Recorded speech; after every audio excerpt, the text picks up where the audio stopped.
Hi and welcome back to my channel. In this video, you have the first part of my SCASL project. In this video, I'm going to go over the 8 books that I've read already prior to the list being announced several months back. I could have filmed this a long time ago, but I just kept putting it off. So I'm going to go over those. In the subsequent videos, I'm going to treat them almost like reading vlogs, and they are going to come out once I have finished 8 of the books. There's going to be a total of 5 of these videos. Most of them are going to be all of either the middle grade or the young adult. In this case, I have 7 young adult and 1 middle grade, just because that's what I had already read. And then I'm not going to rank them. I'm not going to evaluate them like I tried to do last year. That was just a little iffy. I'm going to give a brief synopsis. I'm going to give my opinions, and then I'm going to say whether or not I think this was a good choice, whether I'm going to keep it in my classroom, and whether I think that my students would jive with these books or find them appealing. It's a scaled back version, and I think it's much more doable. So let's start off with those books. I did say I was going to talk about 8. I have 7 of them physically here. I own them, which means I thought they were excellent enough that I have them, kept them in my personal library. I don't have the 8th because I read it as an ARC, and I read it a long time ago, and it was very short, and it's a non-fiction, so I don't remember the details of it, unfortunately.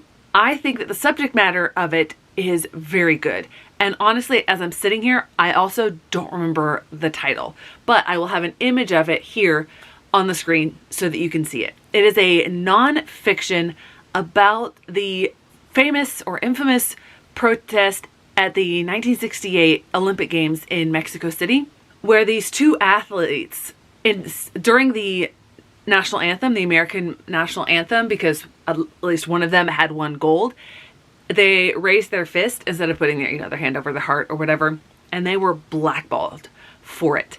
And I think the details that it goes over and the information that it presents, not only is it important for students to know this, but also the timeliness of this being presented and given to students. It could not be more appropriate for what is going on in our world today. And honestly, things like this happen a lot, but with the genocide in Gaza and the student protests that arose at the end of the semester, the university semester, beginning of May, this book I think will hold significant impact, and I would definitely keep it on my shelves. And I think the students would vibe with it as well. And it's short enough, and the nonfiction writing is at a level where it's not going to be intimidating for them. So let's go into the other young adult books. I'll save the 1 middle grade for the last to talk about in this video. I'm going to go in order of least liked to most liked, keeping in mind I own copies of all of these, and I don't keep anything below 4 stars in my personal library here. But the lowest of these is The Drowned Woods by Emily Lloyd-Jones. As I was preparing to film this video, I was trying to think back on what the synopsis of these books are. And when I was thinking about this one, I couldn't remember a lot of the details. I remember different imagery. Now, the fact that I don't remember the names, that's irrelevant because I often don't remember names. But this takes place in Wales, and there's an area of Wales where they've done excavation now, and they know that an area that is underwater now used to be above water, and that's part of what comes into play here. There's some magic involved. There are a couple different players, a couple different main characters. There's a little bit of a romance that goes on between them.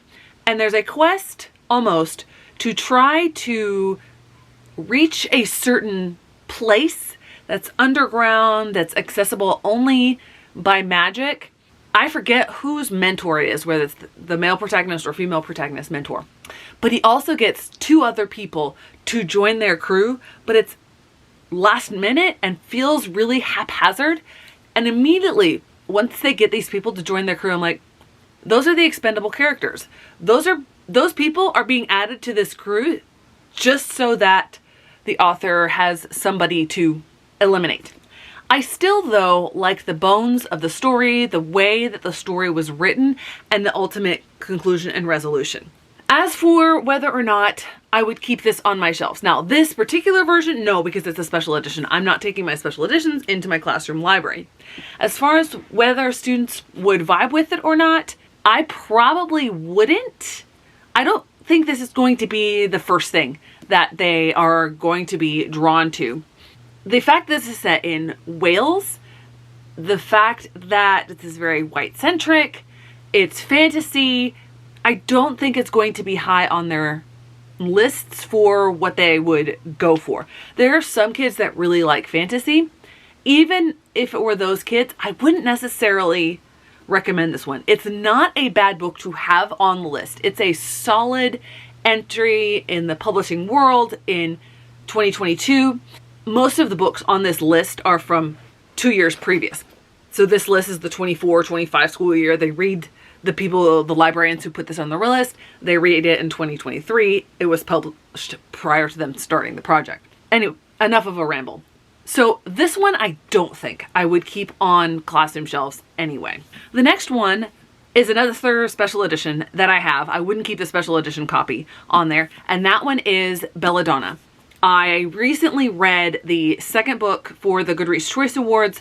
I really enjoy this series. It's a unique take on magic, on fantasy. The main character was orphaned at an early age. Everyone around her, like all of her guardians, seem to meet untimely ends. And she ends up at like a very, very distant relative's house, and there's a murder. Or something that seems like a murder, and she has to try to figure it out. And her cousin is also on death's door. And speaking of death, she can see death. She can die and sort of have the powers of death, especially when she eats the belladonna berries, hence the name, the title of this book. I like where she's going, where Adeline Grice is going with this series. I'm really intrigued to see what she's going to do in the third one, but the second book and the third book, they're not the ones on the table. This, unlike these Drowned Woods, they're both fantasy books targeted at a YA audience. This, however, I think I would keep on the shelves. I think it would have more intrigue for the young adult audience, even for upper middle grade, more mature readers. There's a fascination with the idea of death and the way the romance that's portrayed in here that's going to be a little bit more appealing to them, especially female readers. So I would definitely keep this one on the shelf. Next, we have The Ivory Key, which was a book that I got in my very first TBR subscription box, long since canceled. This is set in a fictional fantasy India. You'll notice that most of the books that I have over here, let's see, 3 out of the 6 young adult books that I have over here are the fantasy reads. I'm a little biased towards that. But in this, you have 4 siblings. You have 2 sisters, one who is groomed to be the ruler. The other one, I forget her thing that's going on. And you have 2 brothers. One of them is a half-brother, and he's sort of marginalized, but there's a lot of intrigue going on here. And I remember being intrigued by the mythology, by the fantastical world that was being woven in here. I remember having a criticism about it, but I don't remember that all too specifically at the moment. I think this was fascinating. I don't think necessarily that this is going to be one that students gravitate towards. It might be, especially since it's diverse. I think there are some LGBTQ representation in here, but I don't remember specifically because it's been a while since I've read this. But I think there's enough possibility of intrigue, of students' intrigue in this, that they might pick it up. I think, though, that the intrigue level would be less than this, but above these Drowned Woods. So I'm gonna put it in that order. Now, I did like this one better than Belladonna and the Drowned Woods, but only marginally so. So those were my 4-star reads of this group. The last 4 books that I have to talk about were all 5-star reads. And they're all phenomenal, absolutely phenomenal. And we start with one that is so impactful and is a definite that I would have on my shelves. And that is All My Rage by Sabaa Tahir. Now, I love Sabaa Tahir's YA fantasy series, which is why I was intrigued in this one. This one is not fantasy. This is contemporary, slightly historical. I think it's set back just a little bit, but not enough to be considered historical. And it's semi-autobiographical. It's based on her own experiences.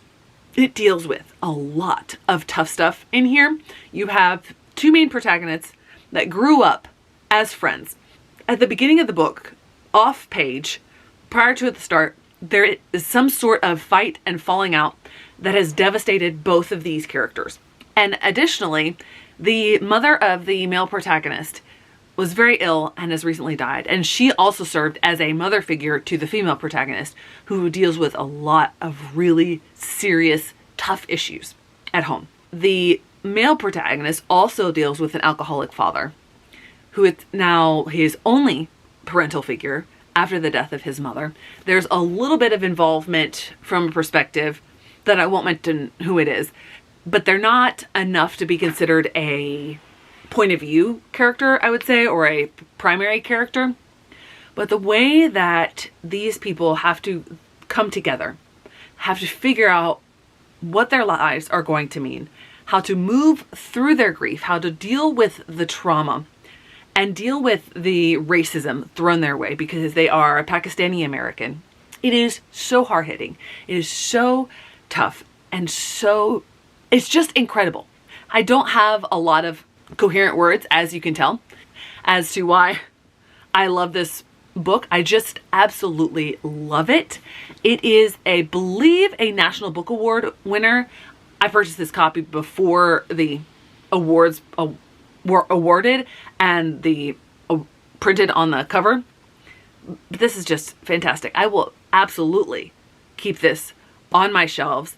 It shows so many different versions of representation for students. Hands down, phenomenal.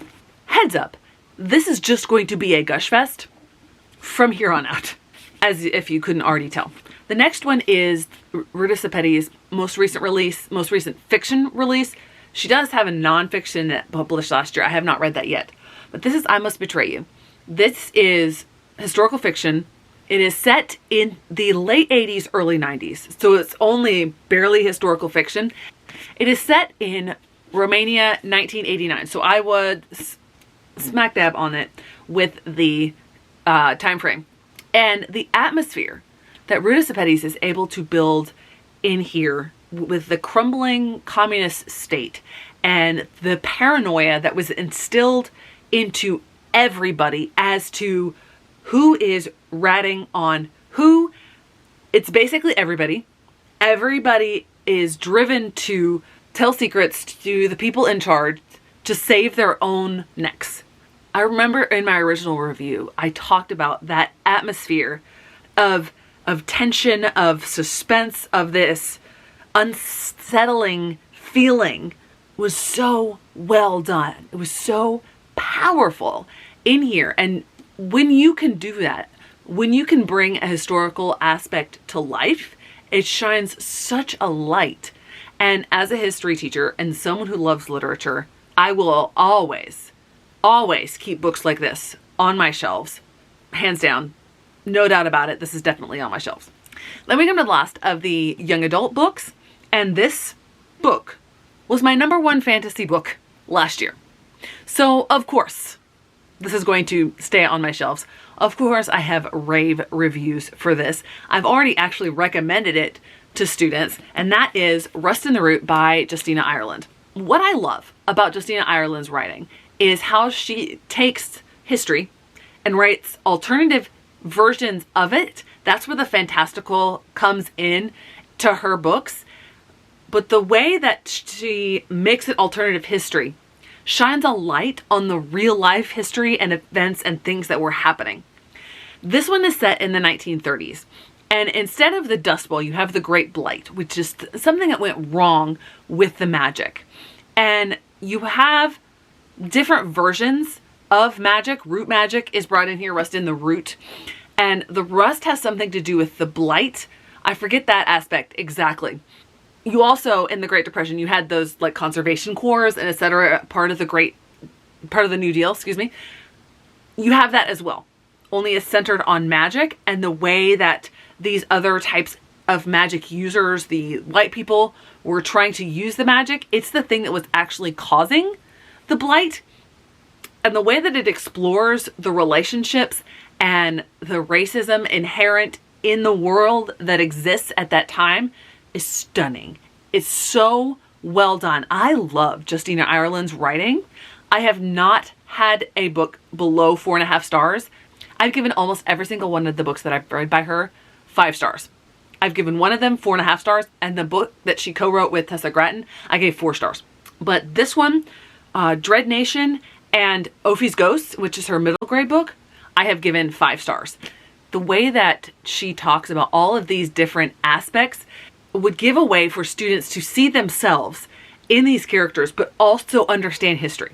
So of course, I'm going to highly recommend this book. That brings me to the one middle grade book of the selection, and that is Rain Rising by Courtney Comrie. I recently read the second book. It's a companion follow-up. I didn't necessarily like that one as much.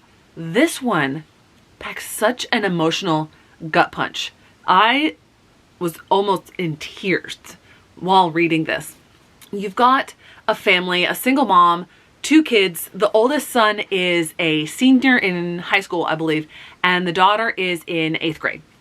And they all struggle with some sort of mental illness. The brothers is not necessarily visible at the beginning.